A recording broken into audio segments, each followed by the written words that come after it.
Hi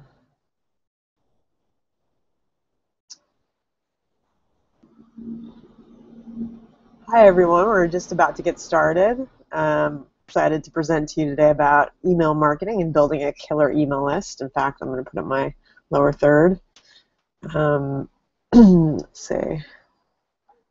How do I do that? Oh, it's toolbox.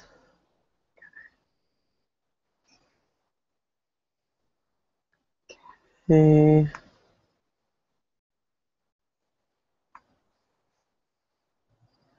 Go. Email list. Great.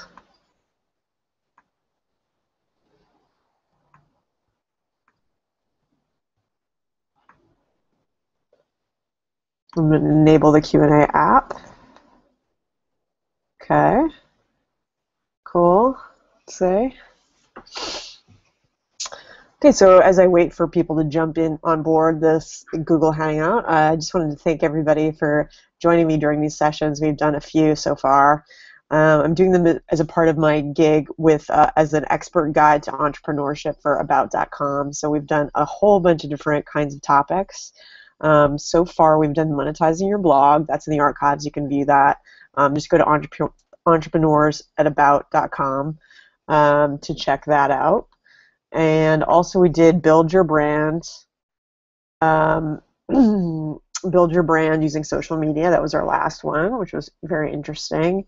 And today we're going to be talking about something that's quite near and dear to my heart, which is building an email list, something that's so important.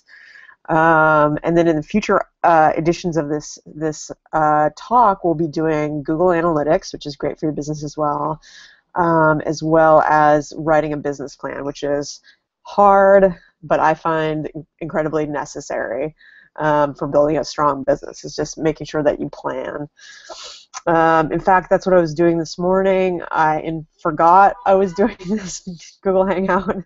I was taking an electronic sabbatical to kind of look at some business things that I'm interested in pursuing this fall and next year. And so I was deeply ensconced in that. Of course, planning emails around that. And, you know, I was like, oh, I looked at my phone and I thought, oh, wow, I've got this session coming up, which is good. But that's okay because I have, let's say,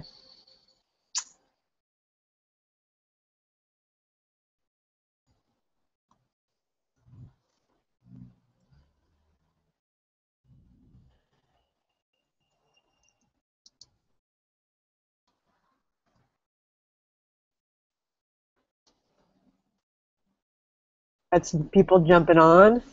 Welcome to building an email list that generates leads and customers. Very happy to have you today. I am Amanda McCormick with Entrepreneurs and About.com, and very happy to be with you today.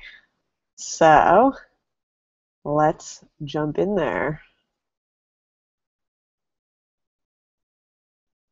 So I'm just going to get started by showing, hopefully you guys can all see. If anybody can't see what I'm doing, do let me know. Say, where's the chat box? I see the chat box. Okay, cool.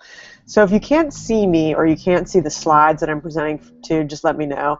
There's definitely a learning curve with Google Hangouts. I'm finding it's not easy as I thought. So please ask questions. I think this is going to be a smaller broadcast because of the lunchtime session. I just wanted to experiment with different sessions. Of course, I'm so happy to have people come along with me for the ride as I experiment with Google Hangouts and doing free classes this way that are all about building your business. So thanks so much for being a part of this session. Okay, so without further ado, email marketing, why should you do it? Why should you care? It's something that I find that people are a little intimidated by. They don't know whether they should be using email marketing to build their business. They kind of have the sense that like email is a little bit annoying. We all get a little annoyed by email out there sometimes, but email is incredibly powerful. And hopefully you can see that slide. I hope you can see those slides. So I just put up a PDF, and I hope that it's working. We shall see. We shall see. Let me look at my other screen and see what's going on. That should help me figure out if I'm doing this right. Okay, that's not quite working right. All right. Interesting. Interesting. Okay. So I hope you can see this slideshow. If not, let me know. So we're talking all about email marketing today. So how do you get an email marketing program set up? What kind of questions do you need to ask yourself? What terms do you need to know to be able to do it successfully? So this is all about building a killer email list. So I made that the hashtag. Feel free to ask me questions later on if you're not able to get any of those questions answered today. So a like is nice, right? So we like Facebook likes. Facebook has become really, really sexy. We're all excited about social media. We love our tweets and our Instagrams and our Tumblrs and our Facebook. Like is nice, but to be honest, it's a very low-hanging fruit. So Facebook was all about creating a methodology so that you could collect subscribers without asking them to do a lot of work except for hit a like button, right? So that's good to have. I'm not gonna say it's not, but a subscribe really opens a lot more doors for you. It really means that you have a customer that's willing to invest in your business in some form or fashion. So every business out there, no matter what you guys are doing, I highly recommend you start to collect those email subscribes because they're worth gold to you. They're potentially customers, potentially money for you. So you could be anything. You could be running a sandwich shop. Down the road, sorry about that. Could be a firefighter. You could be an independent consultant. All these people, I can't think of a business that couldn't be using email marketing to actually make money, and that's incredibly important. So rule number one in building a killer email list and building an email marketing program is to not be a jerk.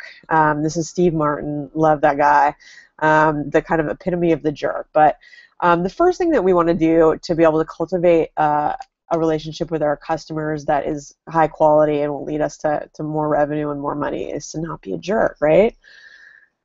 That leads me to the concept of permission marketing. That's really important for all of you guys to understand. Permission marketing is the privilege, not the right, of delivering anticipated, personal, and relevant messages to people who actually want to get them. So all these bolded aspects are really, really important. Permission marketing. So permission is all about getting someone's okay to market to them. That's why I said that that's worth more than gold. To be able to get somebody to say, yes, I would like to hear from you, so powerful. Such an incredibly important part of the lead generation process.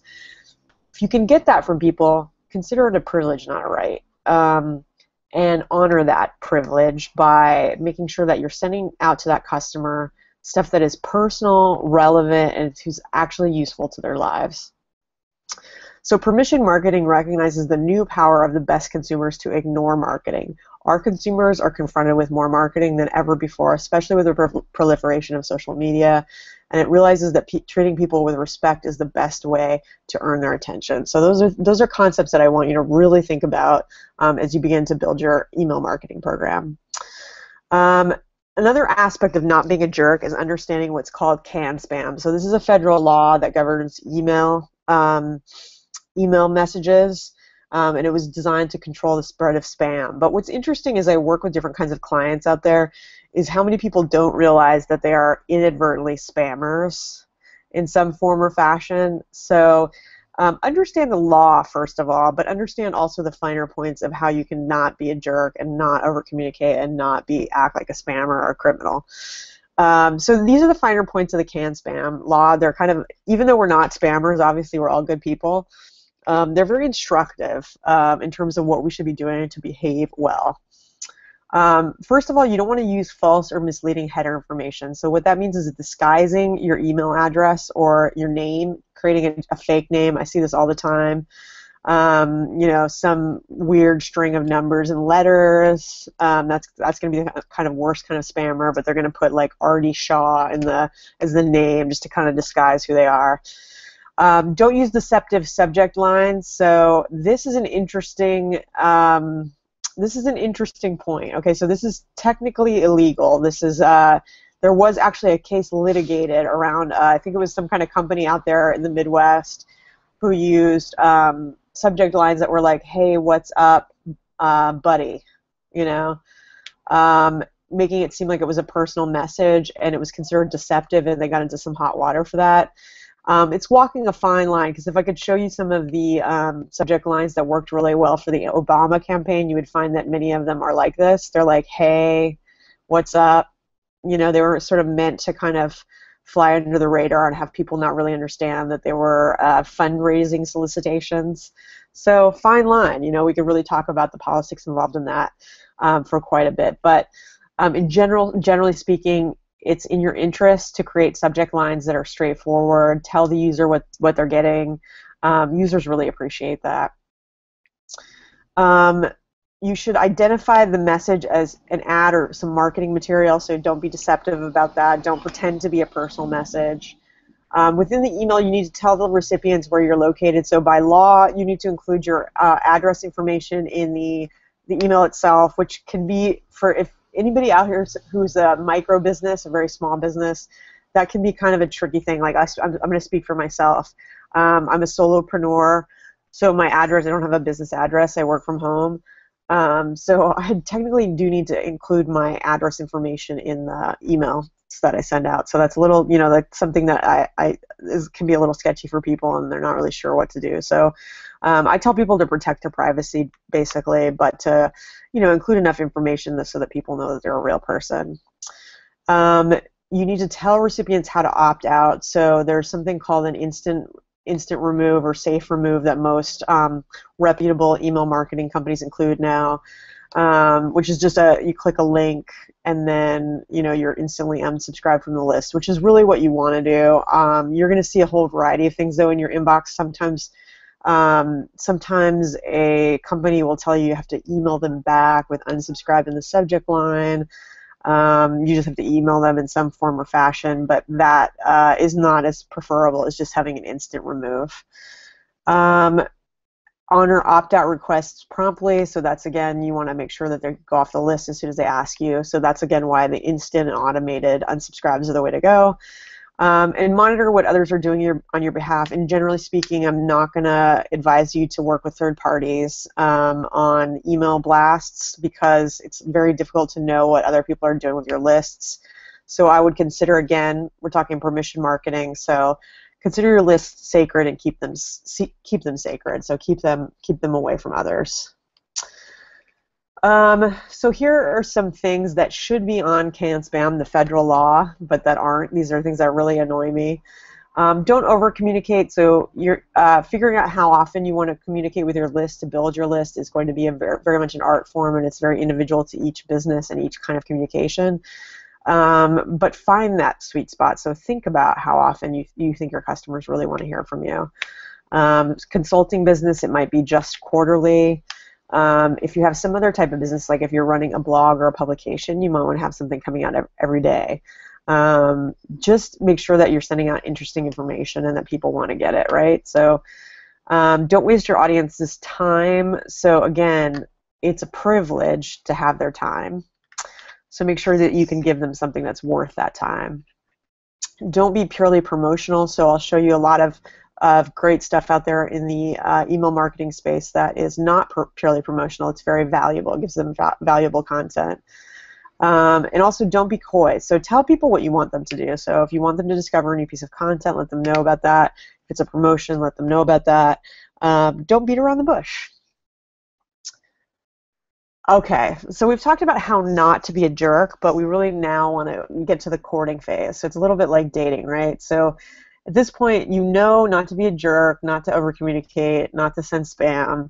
But, you know, granted, that's kind of common sense. How do you now take a list and start building a list and win your customers over?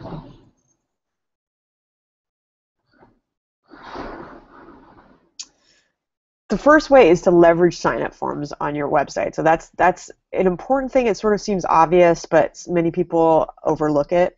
A long time ago, I really learned this from talking to some documentary filmmakers who were really smart. They you know, I was asking them how do they create support for the films that they make, and they said, you know, it's really just one thing. It's email sign up. So if I had to make a website and I had no time to do anything except put an email sign up there, I would do that. And I thought, you know, that's brilliant. That really makes a lot of sense.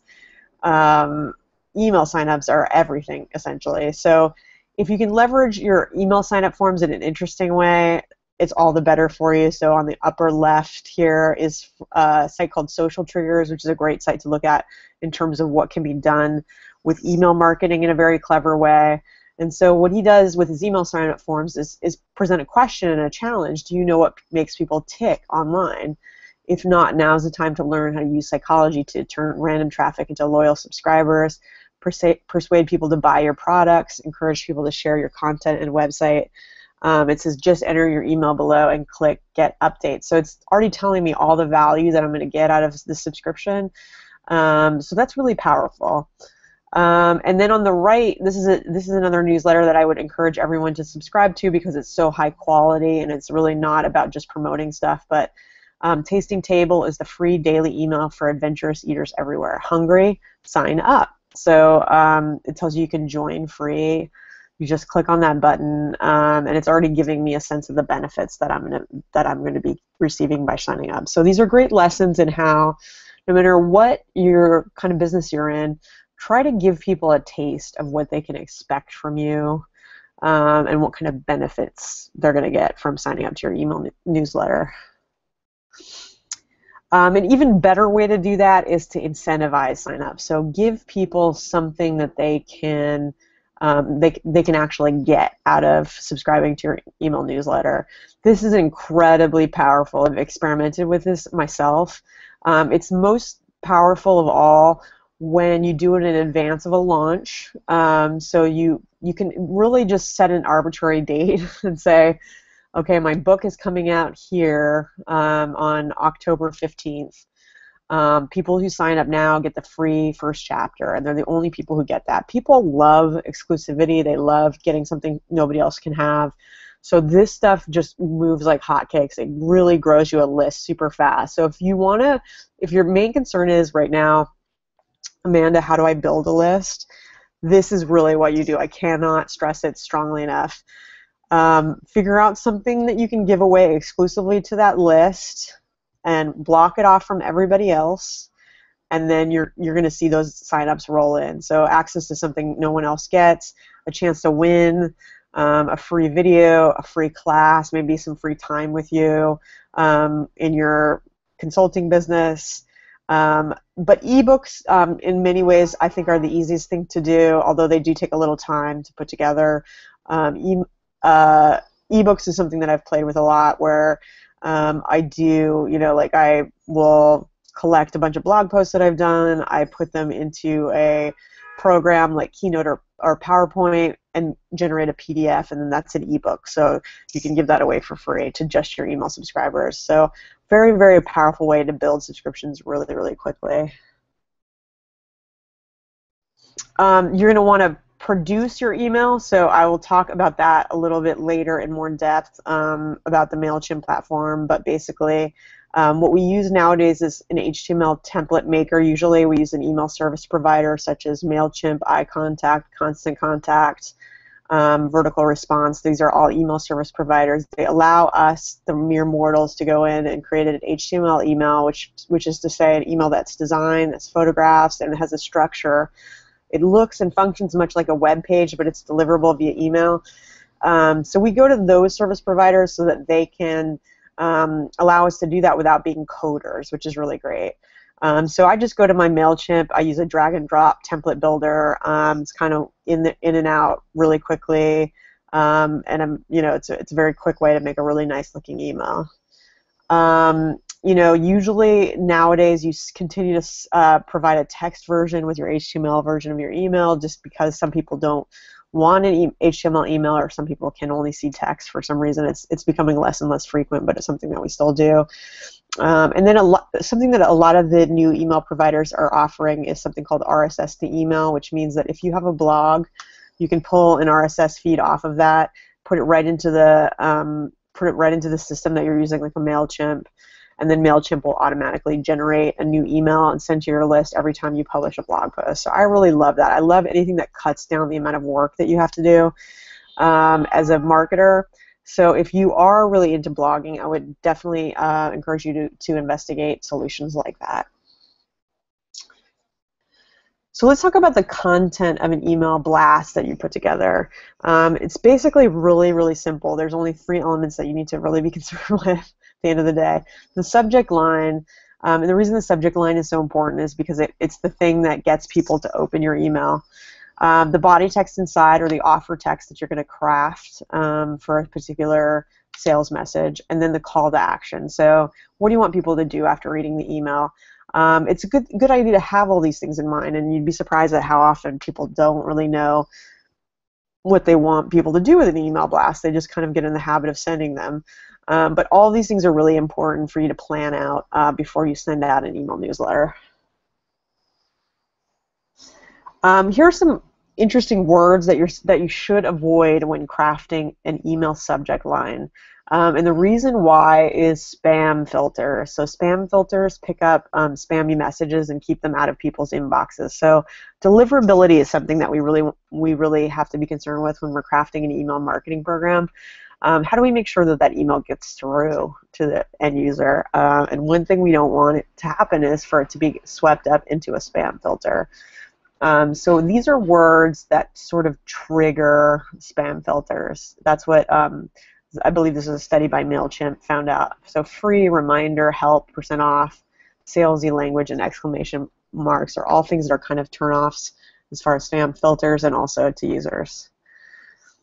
One other thing that I find that a lot of people don't really understand about email newsletters is that you have to use text strategically in order to make sure that your email gets through. So on the left-hand side, what we see is an email that comes from a major museum. They just use large blocks of text that are designed by their designers and nothing else. And so what you see happens when that's delivered to your email inbox, all text is blocked. I mean, all images are blocked. So they see nothing. They just see these big squares with red X's in it. On the right-hand side, this is another email from another cultural institution, the Paley Center. They've done a much better job with this. So although all of their images are also blocked when the email is delivered, they've decided to use a field in the email template maker called the alt text. So alt text is basically where you describe what the image is. It's for screen readers on the internet. So people that have visual impairments use this information to piece together what the image is of. But this alt text has a really interesting double duty both on the web and in email. So in email, if your program doesn't download the picture, it'll display the alt text. And on the web, that alt text is displayed to Search Spider. So the electronic instruments of the search engines that are looking for text on the web will see your text. So it's an interesting hidden world that you should really not use short shrift on. So definitely use that alt text. Okay, so and our third rule of building a killer email list and a very strong email program is how do you cut through the clutter? So we all know this is a huge problem with email marketing. There's a lot of clutter out there, a lot of messaging that for whatever reason people are just ignoring. So we want to cut through that. We want to be the people that they pay attention to. So there are a couple of different approaches to that I think are interesting, and I just included them in this presentation so that as talking points so we can look at them and see whether we like them or we don't like them. Not every one of these examples is going to work for everyone, but they're all interesting. So Danielle Laporte is a author and life coach and internet marketer who I think is really interesting. She does a great email newsletter. It always has really interesting subject lines that are highly engaging and personal and quirky. So those things all personally appeal to me, and I think I'm part of her target demographic. They may not appeal to you, but I do think they're successful in cutting through the clutter. They just seem different. So me and we and the New York Times and We the People. You know, I think it's an interesting subject line. I want to know what she's talking about there. Another way to cut through the clutter is to create a sense of urgency. So most marketers who do this are really putting together some sort of sale. And some of the more clever marketers, like this is one from a company called Lot 18, which is a flash sale site for wine. So what they'll do is they'll just flash into your email inbox and say you have $15 of unused credit in your account that will expire at 11:59 p.m. EDT. So really this is just a different way of giving a customer a coupon. But basically what it does is it activates the fear of missing out. So instead of just saying you have a $15 coupon that you can use on our wine, they're saying you have this money in your account. So it's like it feels to me like it's my money. I better spend it, right? And so of course if you go to the site, there's nothing you can buy that's less than like $100.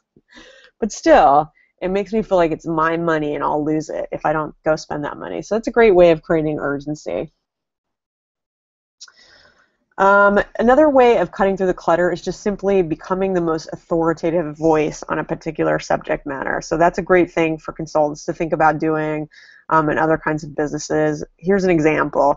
Tasting Table, it's a food publication. They basically just send out articles on a daily basis about different food things that are going on in a different selection of cities.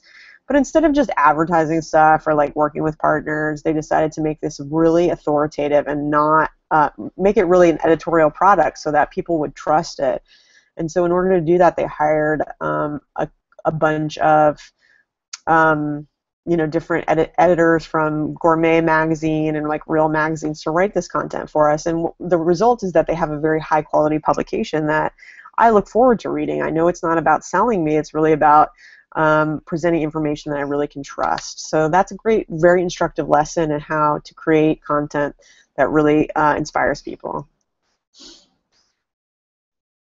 And of course, special offers are really important. So this is an Anthropologie promotion. Anthropologie is an interesting company because they don't seem to do much with special offers. And so I noticed this when this came through. I was always part of their member loyalty program, but they don't do much for you except for send you a birthday discount. And this email came in my inbox, and I really paid attention to it because they really broke down. Okay, so like, what are the actual advantages of being a member of Anthropologie? And it's here. So that's an email that cuts through the clutter. I'm glad to have it and to know that I get something special by being a member. It's important to remind your customers of that they get special things by subscribing.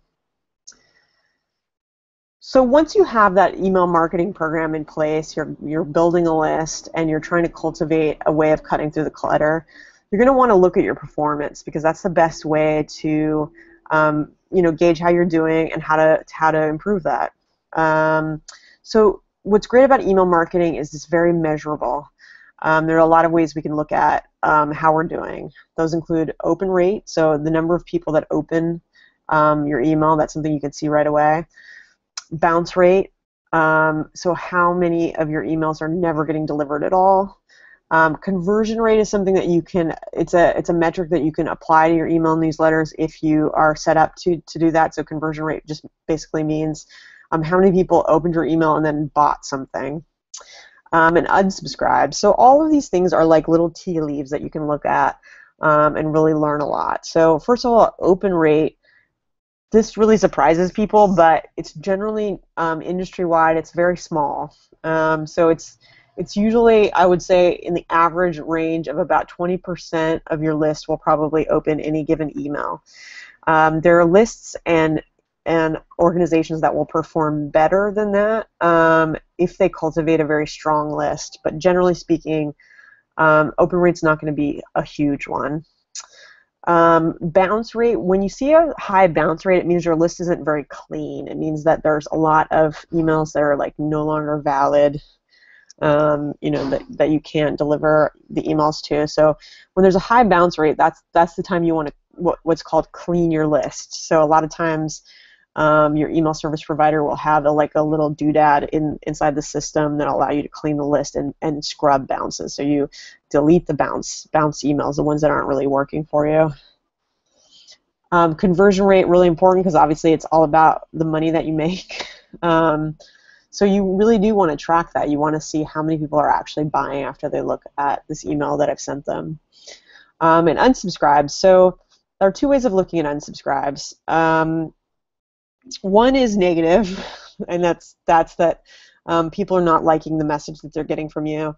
But I also have heard people think about unsubscribes in a more positive way, and just thinking about how your list is self-selecting. So people, you don't want people that don't find your message particularly welcome. So you want to work on getting people that will welcome your message.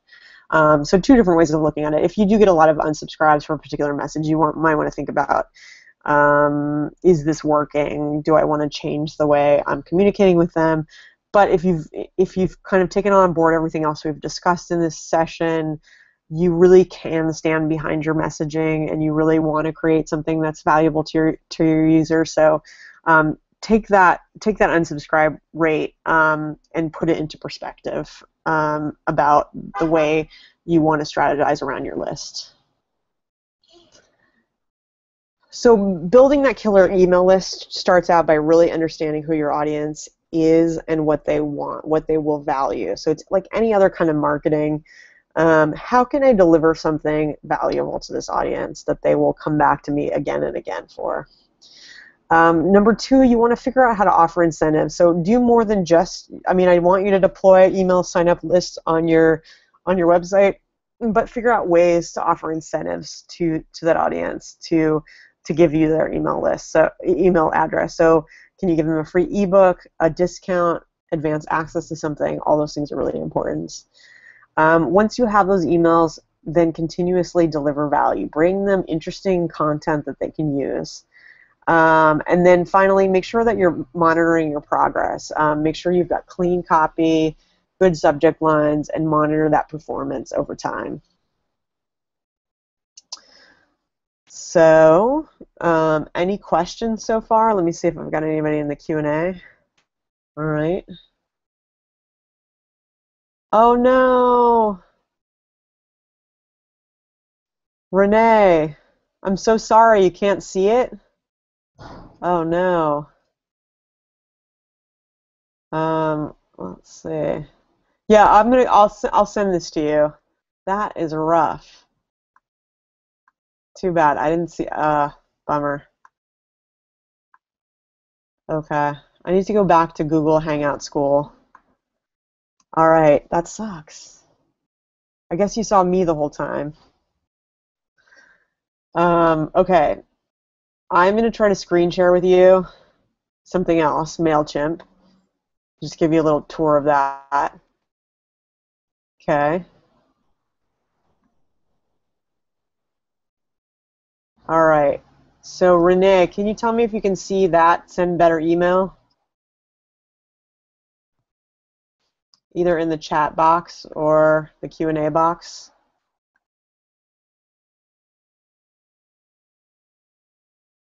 Hope you can.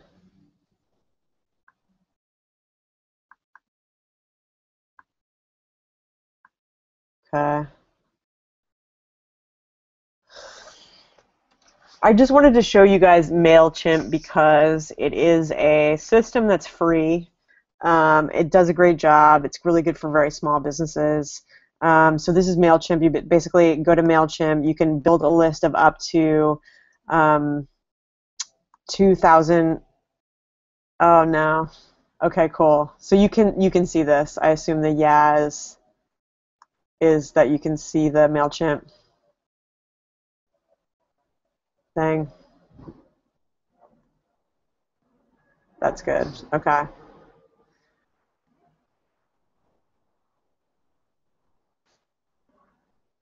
Okay, cool. Okay. So let me try to make up for this by showing you a little bit about MailChimp and how it works. So okay, so what's great about MailChimp is that it's just super easy to create a campaign. I'll just show you how you do that. So you basically, I want to create a new campaign. Let's call it a regular old campaign. So that's they also have really fun copy in MailChimp. I'm going to pretend I'm going to my, let's say, I'm going to go to a list that has nobody in it, just in case. You just name your campaign, so we'll call it test. Email subject line, like I said, is really important. For this example, we're just going to do nothing. You can change the from name and the from email address to whatever you like. I have several different businesses, so that's why that's different there. You're going to want to keep all the tracking the same because you want to track all that information. MailChimp has these great features where when you send out an email address, it can auto-tweet it as well, and it can auto-post to Facebook, so that's also great. That's going to stimulate subscribes and make sure that your message is going out to more people. MailChimp offers a whole kind of gallery of different designs. So just to give you an example, things like these very simple templates are great to use when you're first starting out. I just hit select on that, and what comes up is this template builder.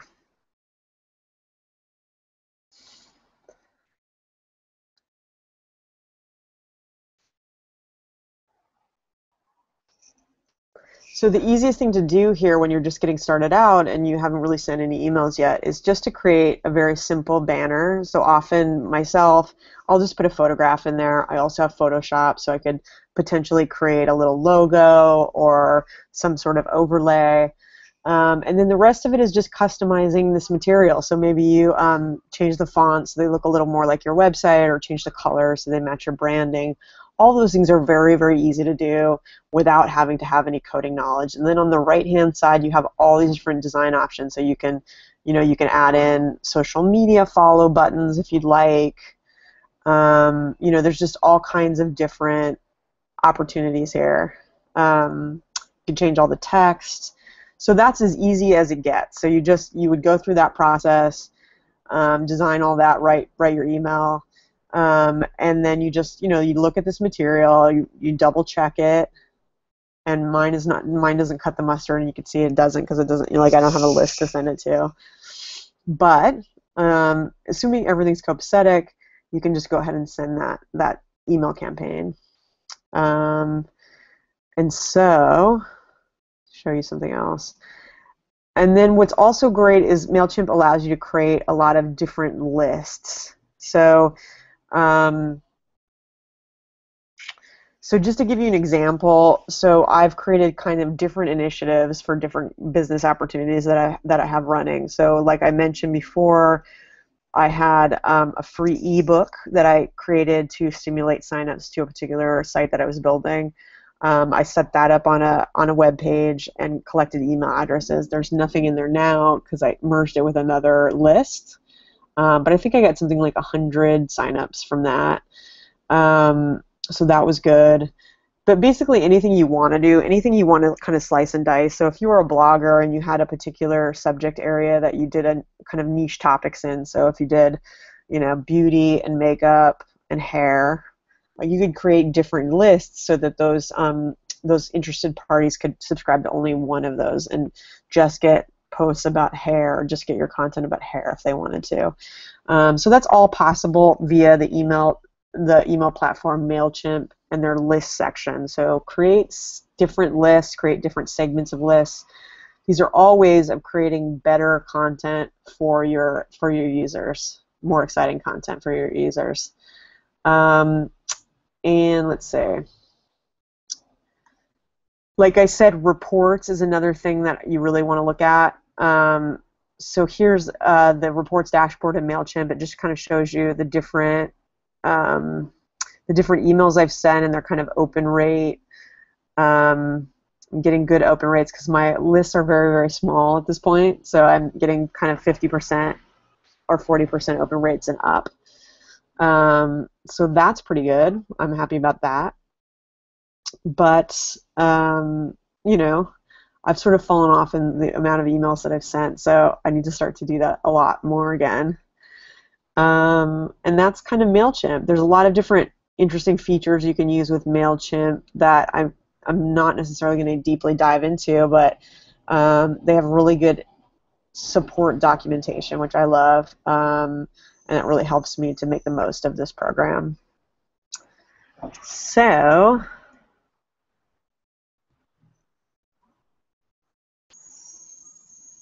that is about all that I have for the moment. If anybody has any questions, definitely enter them into the questions, and I will answer them, or email me at a later time. But that kind of gives you a sense of what you can do to build an email list.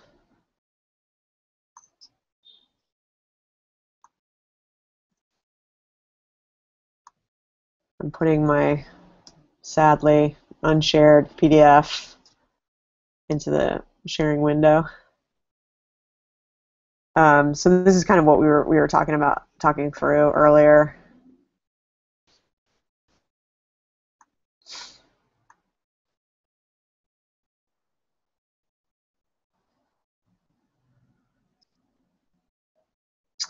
But yeah, I mean, email lists are something that I think every business should use. I have an associated article up on aboutentrepreneurs.com just to give you some basic pointers in setting up a campaign. But even if you don't want to do it now, if you don't want to start to send email newsletters out yet, I can completely understand that. But I think just simply collecting emails on your website is absolute gold, because then you at least have a list kind of compiled and you can start to send out email newsletters and start to grow that. So, oh yeah, okay, great. So, good question from Renee. So, you're helping someone out with a documentary and she's using vertical response but doesn't want to pay. Is it possible to move your list over to MailChimp or something that's free? Great question. Yes, it is. And you saw my shark too. So yeah, so this is a great question. How do you move from one email service provider to another? It's very easy, right? So all you're going to do with that situation is you're going to go to your list area, you're going to export the lists. I'll take away the shark for a moment and show you how that works basically in MailChimp. So yeah, that's what's great about email marketing. Again, it's super easy to deal with. So I would just basically open up a list, and in one of these areas, which I'm not gonna, let me think about it.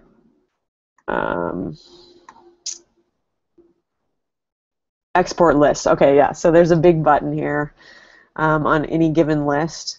So you would just hit export and pull a CSV. So I've done that. This is funny because this is a list with just one person on it, and that is me. But you can definitely. I've done list exports of like 100,000 and moved from one platform to another. So it's a little more annoying if you have a large list, if you have hundreds of thousands of subscribers, to do that kind of migration from, like, let's say, vertical response to MailChimp. But it's by no means particularly hard. It's just maybe a hair tedious for a moment. Okay. So I'm going to select your next question, Renee. Setting up landing pages. So how to set one of those up. So landing pages are basically, do you mean landing pages in the sense of like a place to collect emails? Because that's a landing page can mean a couple of different things. So there are some landing page templates for WordPress. So that's what I would start out with Googling.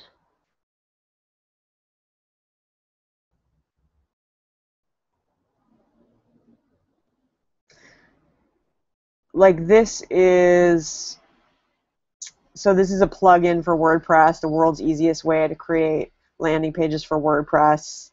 That would be a way to go.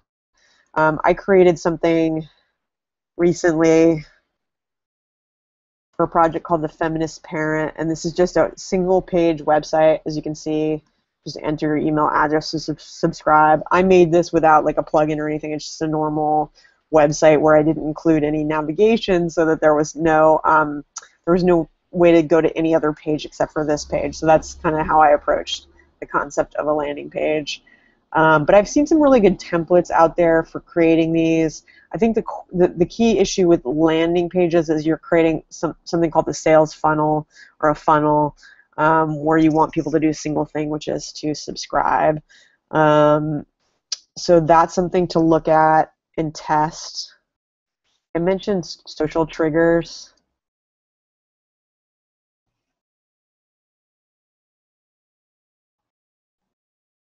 Okay, so here's a yeah. So look at what just happened here with social triggers. So this is a pop-up. It's called, usually call it a takeover. What do we call that? We call it a roadblock. So it's a plugin usually.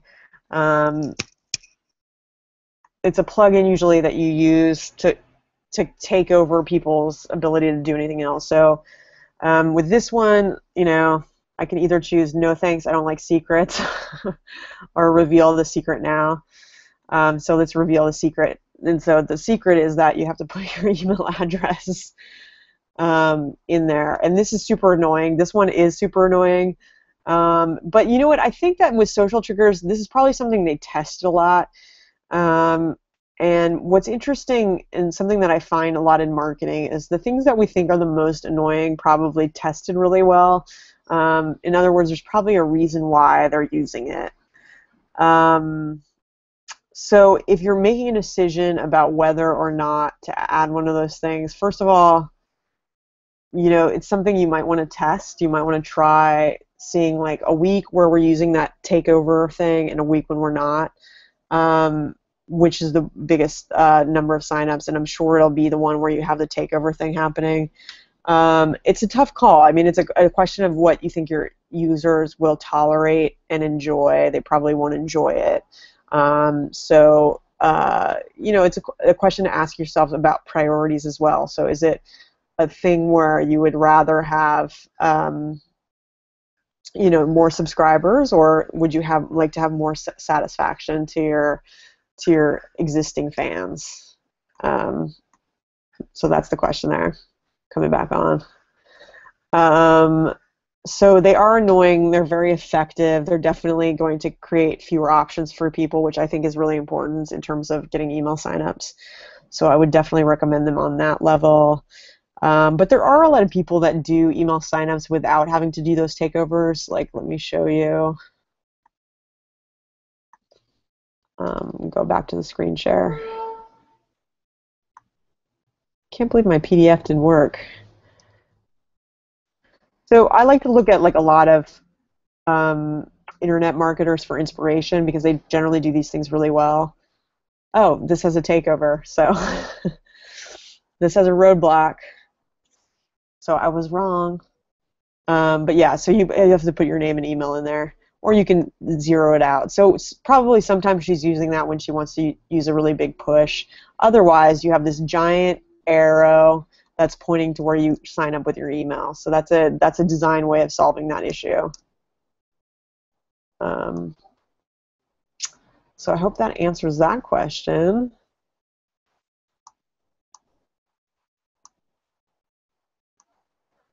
So I'm going to end that one. Cool. Any other questions from anyone about email marketing? So I'm going to post the resources up on the Google Plus page, and the video will be available. I'll definitely post the PDF. I'm sorry about that, but it has some good information in it that you can review at a later time. So that's good stuff too. I'm just going to check my chat.